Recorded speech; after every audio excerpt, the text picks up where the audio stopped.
শামশেরগঞ্জ থানার দুই police officer suspend, OC ও অ্যাডিশনাল ওসি কে সাসপেন্ড করা হয়েছে। মমতার সফরের আগে সাসপেন্ড দুই police officer, OC Shibaprasad Ghosh, additional OC Jalal Uddin suspend.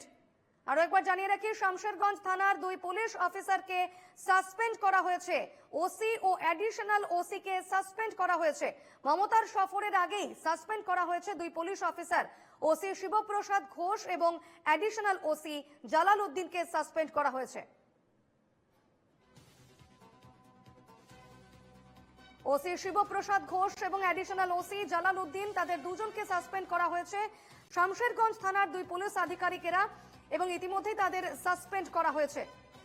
মুখ্যমন্ত্রী মমতা বন্দ্যোপাধ্যায়ের সফরের আগেই সাসপেন্ড করা হলো দুই পুলিশ আধিকারিককে।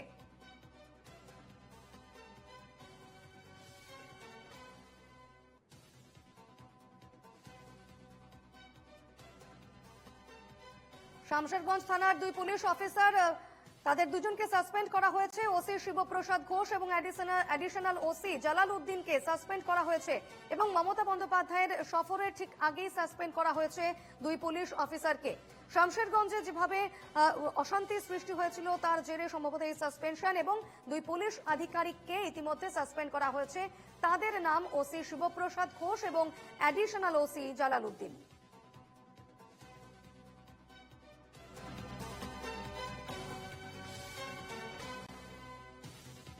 কথা বলে নেব, আমাদের সঙ্গে টেলিফোনে রয়েছেন প্রতিনিধি সুমন্ত দাস। সুমন্ত, শামশেরগঞ্জ থানার দুই পুলিশ আধিকারিককে সাসপেন্ড করা হয়েছে, বিস্তারিত জানাও। আমরা গত 11 এবং 12 এপ্রিল যে ঘটনা দেখেছি, সেই সময় পুলিশ কিছুটা নিয়ন্ত্রণ আনতে পারলেও পরবর্তীকালে দেখা যাচ্ছে যে এলাকা স্বাভাবিক রয়েছে, কিন্তু মানুষের মধ্যে এখনো আতঙ্ক রয়েছে এবং মানুষজন চাইছে বিএসএফ ক্যাম্প।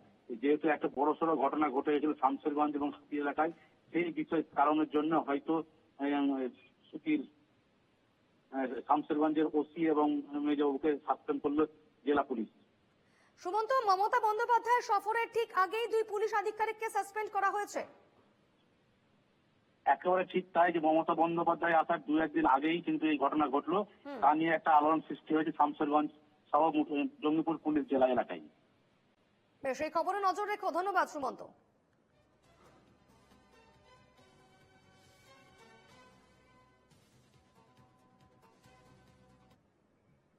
এদিকে জাফরাবাদের নিহত বাবা ছেলের পরিবার কলকাতায়। সল্টলেকে বিজি ব্লকের বাড়িতে গেল পুলিশ। পুলিশের বিরুদ্ধে জোর করে বাড়িতে ঢোকার অভিযোগ। পুলিশের দাবি তারা অপহরণের অভিযোগ পেয়েছেন। বিজেপি নেতাদের সঙ্গে বাদানুবাদ পুলিশের। পরে নিহতের স্ত্রী জানান তারা স্বেচ্ছায় এসেছেন। এরপরই বাড়ি থেকে বেরিয়ে যায় পুলিশ। এরপরই তাদের অন্য ঠিকানায় নিয়ে যাওয়া হয়। অন্য ঠিকানায় নিয়ে যান বিজেপি নেতারা।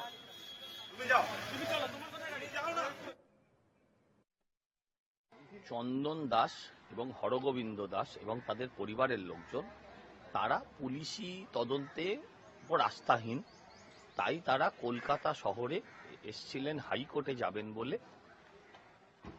সেখানে একজনের বাড়িতে তারা আশ্রয় নিয়েছিলেন। আজকে তো কোর্ট নেই, তো ঘটনা হলো সেই বাড়িতে পুলিশ জানতে পারে কোনোভাবে এবং তারা বাড়ি ঘিরে ফেলে।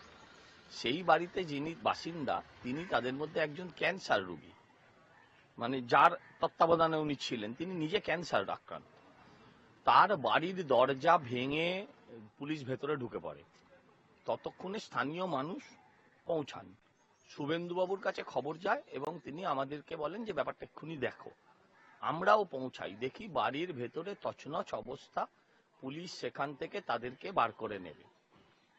তারপরে জানা গেল কি, মুর্শিদাবাদে এই হরগোবিন্দ দাস ছেলে, মানে চন্দন দাসের ভাই, তিনি নাকি কমপ্লেন করেছেন, হ্যাঁ, যে তার মাকে কিডন্যাপ করা হয়েছে।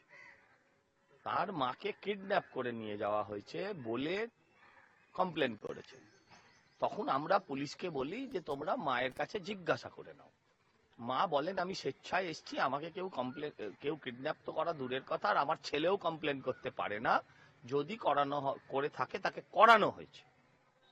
এই অবস্থায় পুলিশ কিছুতেই ওদেরকে বার করতে দেবে না। কোনো রকমে আমরা তাকে বার করে আমাদের বিরোধী দলনেতার নির্দেশে আমরা তাকে এই বাড়িতে, বিরোধী দলনেতারই বাড়িতে আমরা তাকে নিয়ে এসে রেখেছি।